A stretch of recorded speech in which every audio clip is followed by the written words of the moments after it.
नमस्कार, मैं बालाजी। जैसे कि पिछले वाले वीडियो में हम लोगों ने देखा था पेरीमीटर एंड एरिया में, जिसको हम लोग हिंदी में बोलते हैं परिमाप एवं क्षेत्रफल। तो उसमें हम लोगों ने विभिन्न प्रकार के जो भी स्क्वायर होते हैं, रेक्टेंगल होते हैं, उसके बाद इक्विलेटरल ट्रायंगल होते हैं, इन सब के जो है पेरीमीटर क्या होते हैं उसके बारे में देखे थे। आज थोड़ा सा हम लोग सर्कल के बारे में भी हम लोगों ने देखा था। क्या क्या चीजें देख रखी थी वो बाद में देखेंगे कि वीडियो को थोड़ा सा आप लोग क्या करेंगे पिछला वाला जो पार्ट 1 देखेंगे उसमें आपको समझ में आ जाएगा। आज शुरुआत करेंगे आज हम लोग पाइथागोरस थ्योरम से। तो पाइथागोरस साहब के बारे में सबसे पहले बात कर लेते हैं कि क्या कहानी थी। ये एप्लीकेबल है किसके लिए? राइट एंगल ट्रायंगल के लिए, मतलब जो समकोण त्रिभुज होता है उसके लिए होता है। तो यहाँ पर देखिए कोई समकोण त्रिभुज है, ऐसे मान लीजिए कि ए है, बी और ये सी है। तो ये समकोण त्रिभुज है। समकोण त्रिभुज का तो राइट एंगल ट्रायंगल के जो अपोजिट वाली जो साइड होती है उसको हम लोग कर्ण के नाम से जानते हैं। इंग्लिश में इसको बोला जाता है हाइपोटेन्यूज। तो इंग्लिश में इसको हाइपोटेनस बोलते हैं। इसको शॉर्ट फॉर्म में हम लोग स्मॉल h लिखेंगे। और फिर जाकर के ये वाला जो परपेंडिकुलर मतलब जो लंब बनाने वाली जो भुजाएं होती हैं उसको हम लोग एक को आधार बोलते हैं और एक को क्या बोलते हैं जी? लंब के नाम से जानते हैं।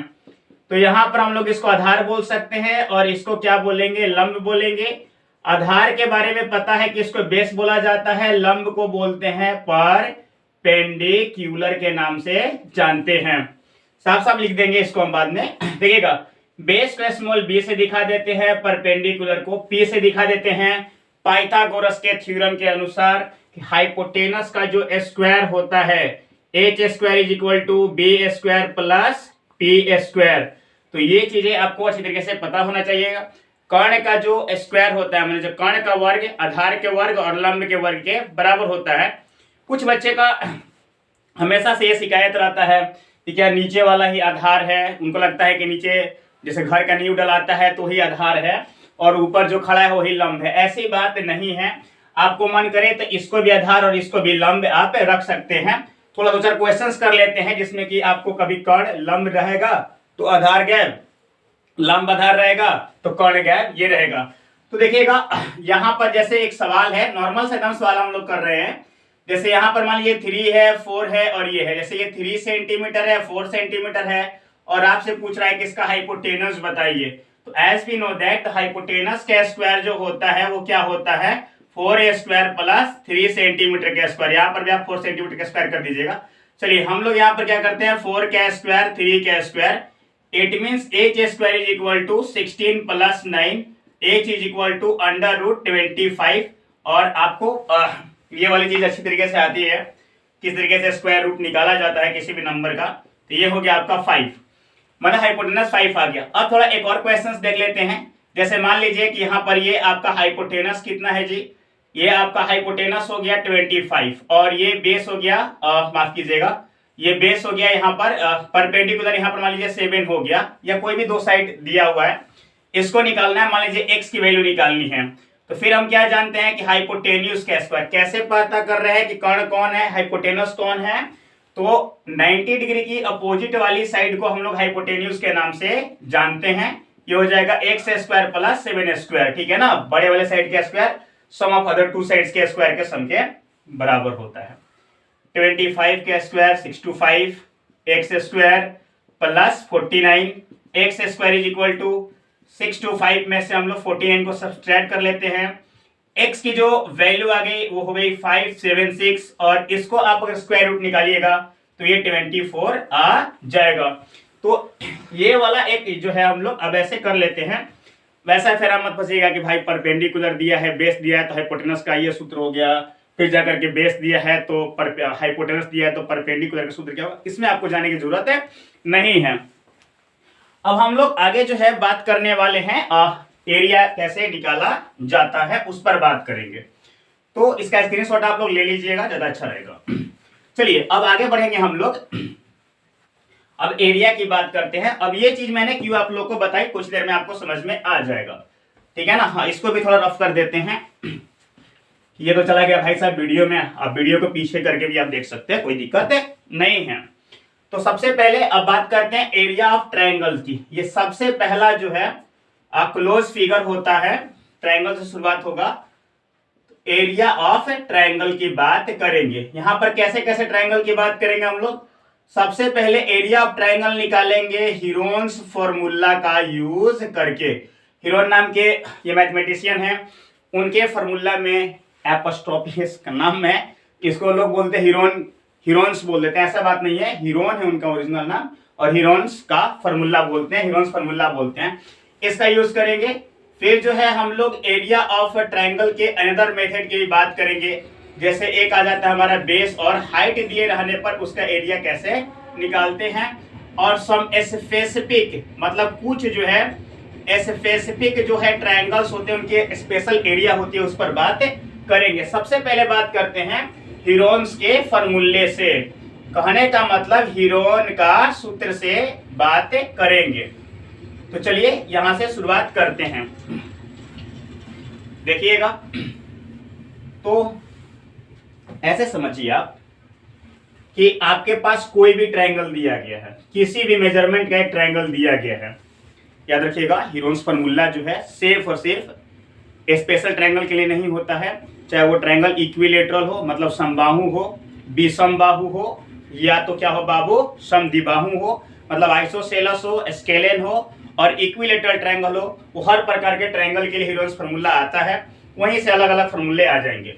तो जैसे बाबू मान लीजिए कि यहाँ पर एक ट्रायंगल है A B C, A B की जो लेंथ दे रही है वो स्मॉल ए है, कुछ भी मान सकते हैं, एक्स वाई जेड भी मान सकते हैं। बी सी की लेंथ जो है बी दे रहा है और ए सी का लेंथ जो है स्मॉल सी दे रहा है।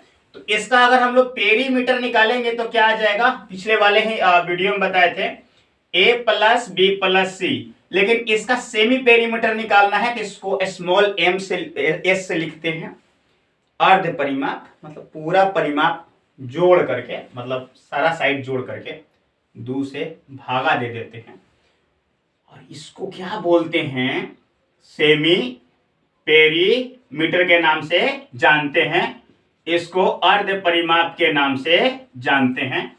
अर्ध परिमाप बराबर क्या हो जाएगा, S is equal to A plus B plus C by 2। और ये करने के बाद भाई साहब एरिया ऑफ जो ट्रायंगल होगा हीरोन साहब के अनुसार एस माइनस फर्स्ट साइड, जैसे हम लोगों ने इसको ए मान रखा था, फिर जाकर के एस माइनस सेकेंड साइड और एस माइनस थर्ड साइड, ऐसे कर रहे हैं। एक एग्जांपल देख लेते हैं ताकि आप लोग को ज्यादा अच्छा समझ में आए।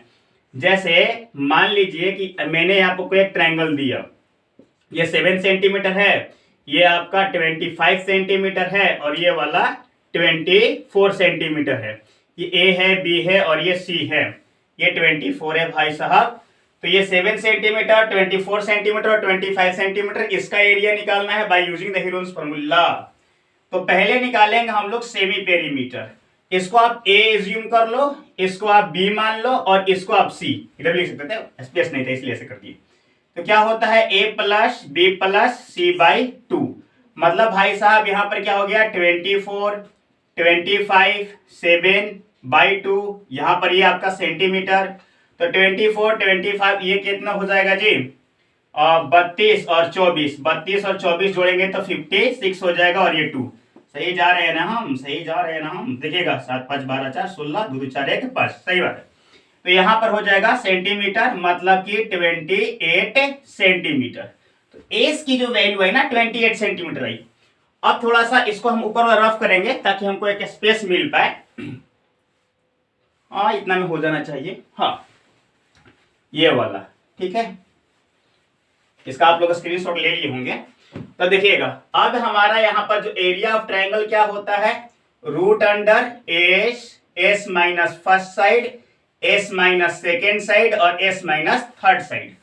मतलब भैया क्या होगा, अब यहां पर जो है ना क्या हो जाएगा 28, क्लियर, यहां पर क्या हो गया हमारा 28 माइनस कितना हो गया बाबू आपका सबसे पहला साइड 24, 28 माइनस क्या हो गया सेकेंड साइड कुछ भी, हाँ, और यहां पर 28 माइनस क्या हो गया आपका थर्ड साइड। अब जब आप इसको पूरा जब सॉल्व करेंगे तो आंसर आ जाएगा। चलिए कर लेते हैं हम लोग, 28 into 4 into 3 into 28, सॉरी 21, 28 को तोड़ेंगे 2 इंटू 2 इंटू 7 4 को तोड़ेंगे तो 2 इंटू 2 3 को तोड़े और यहाँ पर 21 को तो 3 इंटू 7 1 2 3 4 दो ठो यहाँ निकल गया भाई साहब, 2 को 3 में से एक 3 निकल गया और एक 7 निकल गया, 2 3 4 12 और ये कितना गया जी 84 सेंटीमीटर स्क्वायर क्या आ गई इसकी एरिया आ गई। तो एक नॉर्मल सा क्वेश्चंस मैंने क्या किया यहाँ पर आपको बताया। आप लोगों को मैं यहाँ पर क्वेश्चन नंबर 2 दे देता हूं और आपको क्या करना होगा क्वेश्चन नंबर 2 में कि एक ट्रायंगल में ऐसा दे रहा हूं जिसके साइड जो है 3 सेंटीमीटर 4 सेंटीमीटर और 5 सेंटीमीटर है। आपको कमेंट बॉक्स में बताना होगा कि इसका आंसर क्या आएगा। चलिए आगे बढ़ते हैं, हीरोन्स फार्मूला का यूज करके आगे हम लोग और किसका किसका जो है एरिया निकाल रहे हैं। तो देखिएगा ये हीरोन्स फार्मूला और इसका एक क्वेश्चन हम लोगों ने देख लिया। अब आगे बढ़ते हैं। तो हीरोन्स फार्मूला किसी भी ट्रायंगल्स के लिए सही बैठता है। अब आ जाते हैं इक्विलेटरल ट्रायंगल के बारे में कि जो हमारा इक्विलेटरल ट्रायंगल है समबाहु त्रिभुज है। ध्यान से देखिएगा, हमारे पास ये आपको एक अजीब चीज देखने को मिलेगा। यहां पर है ए है, बी है, सी है, इसको ए और ए। As we know that all sides of the equilateral triangles are equal। तो समबाहु त्रिभुज के सभी भुजाएं आपस में क्या होती हैं बराबर होती हैं। तो जब आप इसका एस निकालिएगा तो क्या मिलेगा 3a/2 मतलब a प्लस a बाई 2। ठीक है, ठीक है। तो यहाँ पर s 3a plus 3a by क्या हो जाएगा बाबू 2 मिल जाएगा। अब जब इसकी एरिया की बात करेंगे तो क्या हो जाएगा एस, फिर जी एस माइनस ए, फिर एस माइनस बी और फिर जी एस माइनस सी। फर्स्ट साइड, सेकेंड साइड और थर्ड साइड सब तो क्या थे बराबर थे। तो भला भैया 3a/2 में से a हटा लेंगे 3a/2 a/2 हो जाएगा और यहाँ पर क्या बचा a/2 बचा। तो यहाँ पर हम लोग क्या देख रहे हैं कि ये तो हो गया 3a/2, इसके बदला क्या आ गया जी विद्यार्थी a/2, फिर यहाँ पर क्या आ गया जी a/2 और फिर यहाँ पर क्या आ गया जी a/2। तो कितना को a है ऊपर की ओर 1 2 3 4, तो 2 ठो a बाहर निकाल लिए। कितना को a नीचे है सॉरी 2 कितना नीचे है 1 2 3 4, तो 2 ठो 2 भी हम लोग निकाल लेंगे। फंस गया √3, तो a इंटू ए क्या आ गया a² / 4√3। और इसको अगर अच्छी तरीके से अगर आप लोग लिखेंगे तो एरिया ऑफ समबाहु त्रिभुज, समबाहु त्रिभुज मतलब कि इक्विलेटरल ट्रायंगल का जो एरिया आने वाला है वो हम लोग को क्या देखने को मिला √3/4 a²। पिछले वाले वीडियो में हम लोगों ने देखा था इसका परिमाप क्या आ रहा था √3/2a मतलब कि पेरीमीटर। तो अगर आपको अब अगली बार से आएगा, जैसे मान लीजिए कि आपको अगर क्वेश्चन आ गया कि एक ऐसा इक्विलेटरल ट्रायंगल है जिसके सारे साइड क्या हैं 8 सेंटीमीटर है, इसका एरिया निकालिए, तो आप इतना काम नहीं करने जाएंगे, आप डायरेक्ट ऐसे ही कर दीजिएगा भाई साहब, ऐसे डायरेक्ट कर दीजिएगा, नहीं तो ले दे करके वही चीज आएगा आपके साथ बार बार। ए भुजा मान लेते हैं कितना है 8 सेंटीमीटर और इसका एरिया कितना हो जाएगा √3/4, एरिया ऑफ द ट्रायंगल हो जाएगा √3/4 8 सेंटीमीटर का स्क्वायर। तो ये क्या हुआ, तो ये 64 सेंटीमीटर स्क्वायर, ये कट गया ना जी, तो कितना आ गया 16√3 सेंटीमीटर स्क्वायर। तो इस तरीके से हम लोगों ने इक्विलेटरल ट्रायंगल के बारे में देख लिया। अब हम लोग अगले वीडियो में बात करेंगे समबाहु त्रिभुज का क्षेत्रफल कैसे निकालते हैं, फिर वर्ग की क्षेत्रफल कैसे निकालेंगे, आगे बात करेंगे। अभी फिलहाल में हीरोन्स फार्मूला तक ही हम लोग को रुकना पड़ेगा। धन्यवाद।